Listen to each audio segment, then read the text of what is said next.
Главные новости сегодняшнего дня. Внучки известного политического деятеля Михаила Горбачева были объявлены в федеральный розыск, а российская общественность требует их немедленного ареста. Две внучки Михаила Сергеевича Горбачева, Ксения Горбачева и Анастасия Верганская, уже несколько лет проживают в Германии и имеют свой собственный бизнес. Стало известно, что за последние 3 года 50% выручки своего бизнеса они переводили зарубежным странам, которые враждебно относятся к Российской Федерации. В случае ареста внучкам Михаила Горбачева грозит уголовное наказание до 7 лет лишения свободы. Участники спецоперации отказались слушать музыкальное выступление певицы Лолиты. Они устроили бойкот известной артистки. На данный момент практически все концерты Лолиты отменяются по всей стране.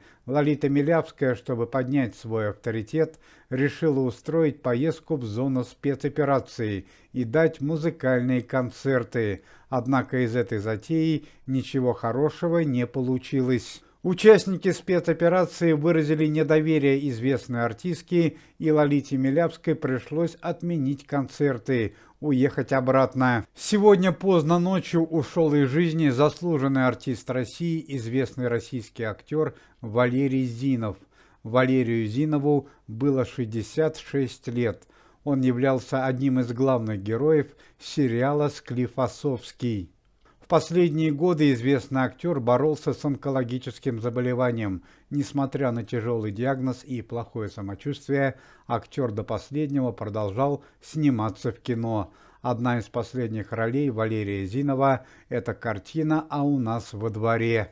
Сотрудники комитета, известные артисты Алексей Кравченко и Егор Бероев, уже целую неделю находятся с проверкой в городе Владивостоке. Сотрудникам организации удалось провести ряд кардинальных мер по улучшению социального уровня жизни местных жителей. Алексей Кравченко и Егор Бероев добились уменьшения стоимости жилищно-коммунальных услуг для пенсионеров по возрасту и пенсионеров-инвалидов.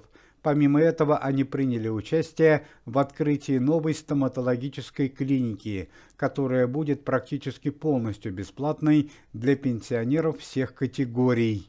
У известного пародиста Максима Галкина был обнаружен СПИД.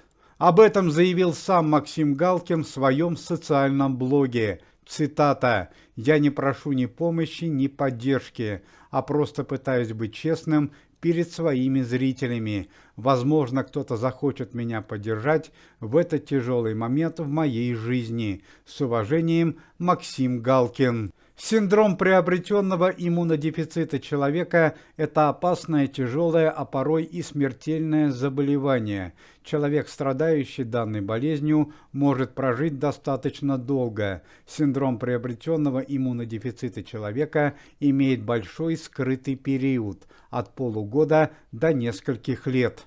Данная информация пока имеет конфиденциальный характер, однако Максим Галкин не стал скрывать правду и поделился своими соображениями в социальном блоге перед своими подписчиками. По словам Максима Галкина, чрезвычайное событие могло произойти 3 года назад, в 2022, когда Максим Александрович находился в частной поездке в одной из стран Южной Африки под названием Замбия. Как говорит Максим Александрович Галкин, во время поездки он познакомился с местным артистом юмористического жанра.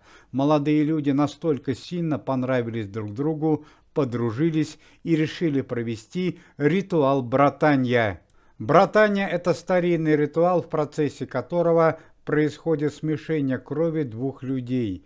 Данный ритуал говорит о сильной любви и взаимном уважении. Как считает Максим Александрович Галкин, именно во время ритуала и могло произойти чрезвычайное происшествие. Несмотря на трагическое происшествие, Максим Галкин не собирается останавливать творческую карьеру. «Я буду больше любить жизнь и общаться с близкими людьми», заявляет известный пародист. Резко ухудшилось состояние здоровья известного кинорежиссера, артиста театра и кино, родного брата Никиты Михалкова Андрея Кончаловского. Об этом сообщает его супруга, артистка Юлия Высоцкая. 2 недели назад Андрей Кончаловский перенес обширный инфаркт.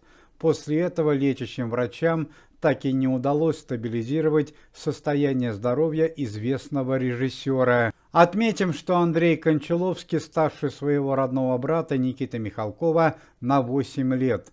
Андрею Сергеевичу Кончаловскому 87. Колоссальная трагедия произошла в Дагестане в местном театре драмы. Прямо на сцене во время спектакля погибла известная актриса, ведущая артистка данного театра Эльза Дагиева. Трагичность данного происшествия усугубляется тем фактом, что в момент печального события в зрительном зале находилась ее дочь. Эльза Дагиева скончалась от сердечного приступа. Комитет Никиты Михалкова и прокуратура Российской Федерации начала следственные работы в отношении известной телеведущей Леры Кудрявцевой, которая на данный момент обвиняется в смерти своей домработницы. Отметим, что чрезвычайное событие произошло несколько дней назад. Лера Кудрявцева заподозрила свою домработницу в пропаже ценных вещей. Не разобравшись в ситуации, Лера Кудрявцева нанесла своей домработнице удар тяжелым предметом, а позже оказалось, что ценные вещи никуда не пропали, они просто находились в другом месте. Следственный комитет Российской Федерации во главе с товарищем Бастрыкиным принял окончательное решение отправить известного певца Прохора Шаляпина в зону спецопераций. По мнению следствия, именно таким поступком Прохор Шаляпин сможет загладить свою вину перед легендарным композитором Александрой Пахмутовой. Отметим, что еще в 2024 году Прохор Шаляпин совершил нападение на Александру Пахмутову. Позже Александра Николаевна простила Прохора Шаляпина и попросила отпустить его из следственного изолятора. Однако, несмотря на доброту Александры Пахмутовой, комитет Михалкова считает, что Прохор Шаляпин должен ответить за свой поступок и отправлен на СВО. Лидер группы Любэ, известный эстрадный певец Николай Расторгуев, пережил клиническую смерть и остановку сердца. Это произошло сразу после окончания премьеры оперы «Князь Владимир», где Николай Вячеславович Расторгуев исполнял одну из главных ролей. Отметим, что еще месяц назад на Николая Расторгуева, группы Любэ и группу «Голубые береты» в поезде Москва-Сочи было совершено нападение. Тогда Николай Расторгуев получил несколько тяжелых ранений. Однако в связи с премьерой оперы лечащие врачи сделали все возможное, чтобы Николай Расторгуев вновь оказался на сцене. Возможно, остановка сердца Николая Расторгуева связана с теми тяжелыми ранениями, которые были получены в скором поезде. Сегодня день памяти известной певицы Анны Герман. Анне Виктории Герман могло бы исполниться 89 лет.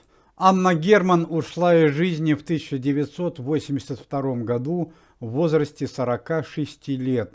Она исполняла такие замечательные песни, как «Надежда», «Эхо любви», «Когда цвели сады» и многие другие. Если вы желаете выздоровления сотрудникам комитета и поддерживаете их деятельность, то можете поставить лайк под видео и написать поддерживающий комментарий.